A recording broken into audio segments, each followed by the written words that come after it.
अभी स्टूडेंट्स हम चालू कर रहे हैं 8.1 में सम नंबर 1 का 4th नंबर का सम हम कर रहे हैं। 4th नंबर सम में इंफॉर्मेशन क्या दी हुई है वो हम पढ़ते हैं और उसके बाद उसके अंदर वैल्यू रखना है, वो वैल्यू पुट करते हैं। तो पहले cos 30 दिया हुआ है 1045, cosec 60। तो पढ़ना शुरू करते हैं। सबसे पहले sin 30 1045 cosec 60 और यहाँ नीचे अपॉन में दिया हुआ है sec 30 cos 60 एंड cot 45।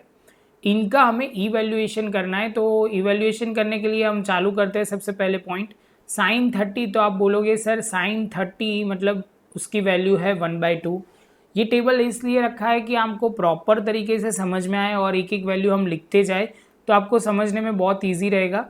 तो हमने पहले लिखा 1/2, बाद में हमें दिया हुआ है 1045। तो आप बोलोगे सर 1045 पे है 1, तो हम लिखेंगे 1 प्लस करके 1 माइनस cosec 60। cosec 60 तो हमारा होगा 2/√3, तो लिखते हैं उसमें 2/√3। सेम वे sec 30, तो sec 30 के बारे में लिखना शुरू करते हैं। sec 30 मतलब 2/√3, तो लिखते हैं 2/√3, 2/√3। सेम वे लिखते हैं cos 60। cos 60 मतलब आप बोलोगे सर ये रहा 1/2, तो आप लिखोगे प्लस 1/2 प्लस cot की जगह आप cot 45 दिया हुआ है, तो आप देखोगे cot 45 मतलब ये रहा 1। इतनी फिगर की मतलब वैल्यू की हमें ज़रूरत थी, तो हमने यहाँ लिख देना है 1/1। कुछ नहीं है तो 1/1 भी लिख सकते हैं और 1 भी लिख सकते हैं, जो भी लिखो आप। जैसे ये कंप्लीट होगा तो आप ध्यान से देखोगे तो दो पोर्शन में हमें सम को थोड़ा स्टेप बाय स्टेप जाना है। पहले ये पोर्शन सॉल्व करेंगे और दूसरे में ये पोर्शन सॉल्व करेंगे। हम साथ में कर सकते हैं लेकिन हम स्टेप बाय स्टेप करेंगे जिससे आपको क्लैरिटी ज़्यादा आएगी। तो अभी शुरू करते हैं। सबसे पहले 1/2 प्लस 1 इतना हमें सॉल्व करना है। तो आप बोलोगे सर 1/2 लेने के लिए सबसे पहले आपको एलसीएम लेना पड़ेगा। तो हमने यहाँ 2 लिख दिया, यहाँ 1 लिख दिया क्योंकि वही 2 है अपॉन में। यहाँ कुछ नहीं है तो इनटू मल्टीप्लाई करेंगे तो दोनों में होगा मल्टीप्लाई, डिनोमिनेटर और न्यूमरेटर में, तो यहाँ हो जाएगा 2, तो हो जाएगा 3/2। सेम नीचे भी यही अपॉन में दिया हुआ है तो हम भी वहाँ डायरेक्ट लिख सकते हैं 3/2। यहाँ पे लिखेंगे √2/√3 और यहाँ पे हम लिख सकते हैं सीधा डायरेक्ट स्टेप में 2/। अभी ये स्टेप ख़त्म होने के बाद हमें क्या करना होगा, तो आप बोलोगे शांति से देखोगे तो आपको करना पड़ेगा। सबसे पहले यहाँ एक साइन में फ़र्क है, वो हमने यहाँ ऊपर माइनस है और नीचे प्लस है, तो कुछ कट तो होने वाला है नहीं। अभी एलसीएम लेंगे हम बाकी की टर्म का, न्यूमरेटर और डिनोमिनेटर का। तो आप शांति से देखोगे तो यहाँ हम लिखना शुरू करेंगे, ये न्यूमरेटर है और ये डिनोमिनेटर। तो नीचे लिख दिया 2 × √3, तो यहाँ पे आएगा 3, तो एज इट इज़ रहेगा। और आप बोलोगे सर मल्टीप्लाई करो √3 अपॉन में और न्यूमरेटर में। सेम वे यहाँ पे 1 है तो आप बोलोगे सर मल्टीप्लाई भी किससे होगा √3 में। आप बोलोगे सर मल्टीप्लाई करना है आपको, √3 में मल्टीप्लाई करना है। उसके लिए आप बोलोगे सर यहाँ से 2 से मल्टीप्लाई करो और यहाँ से भी 2, तो ऊपर हो जाएगा 4। जैसे ये स्टेप ख़त्म होता है सेम स्टेप हमें नीचे करना है। हम फिर से लिखते हैं 2 × √3। जैसे ये स्टेप होगा तो आप बोलोगे सर यहाँ पे 2 की जगह आप लिख दो। सेम स्टेप यहाँ नीचे वाला ही लिखना है, तो मैं डायरेक्ट स्टेप लिख रहा हूँ, आपको समझ में आ जाएगा। 4 + 3 × √3। जैसे ये स्टेप कंप्लीट होगा आप बोलोगे सर ये 2√3 कट हो जाएगा, तो बचेगा कुछ इस तरह 3 × √3 -4 4 + 3√3।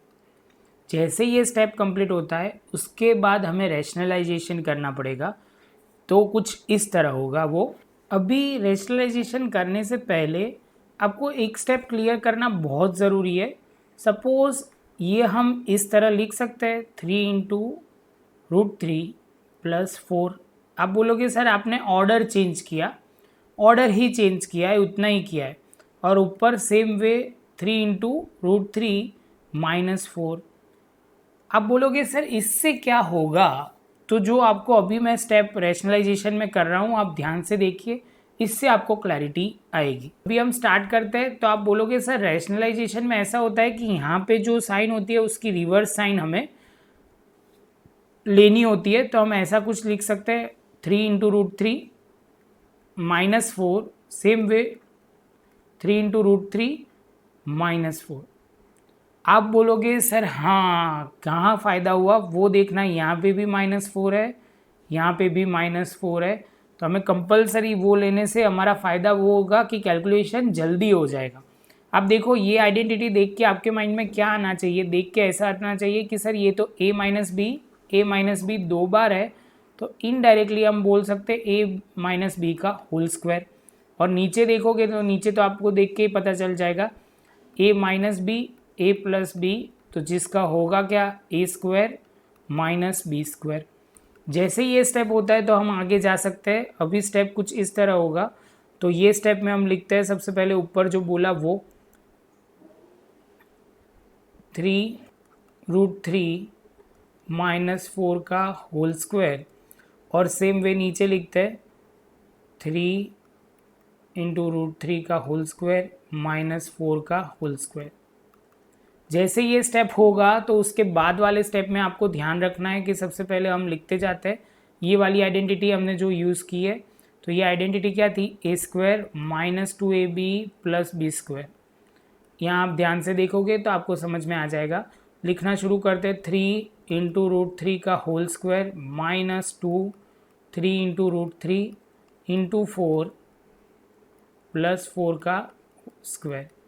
सेम वे यहाँ लिखेंगे तो आप बोलोगे सर 3 इंटू रूट थ्री का स्क्वायर क्या होगा, तो होगा 9, और ये रूट थ्री का स्क्वायर करेंगे तो आपका होगा 3, तो हो जाएगा 27। क्या होगा बच्चों 27,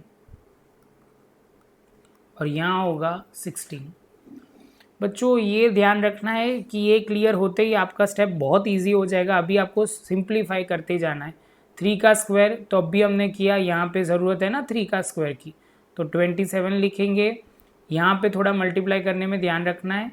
4 2 ज़ा बोलोगे 8, 8 3 ज़ा 24 रूट थ्री 24 रूट थ्री, और यहाँ पे हो जाएगा 16। उसके बाद हम स्टेप में लिख सकते हैं 27 माइनस 16 करोगे तो हो जाएगा 11। अभी ख़त्म होने को ही आया है स्टेप, खाली ध्यान से देखना है।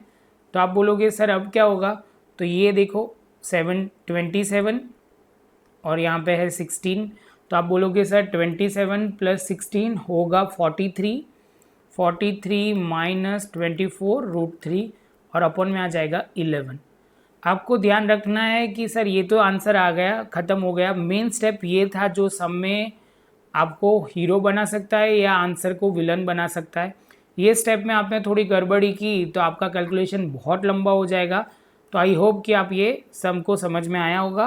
प्रैक्टिस ज़रूर करना ये सम, जैसे वीडियो ख़त्म होती है उसके बाद तुरंत आप प्रैक्टिस कीजिए, उससे आपको क्लैरिटी लेवल बहुत हाई हो जाएगा।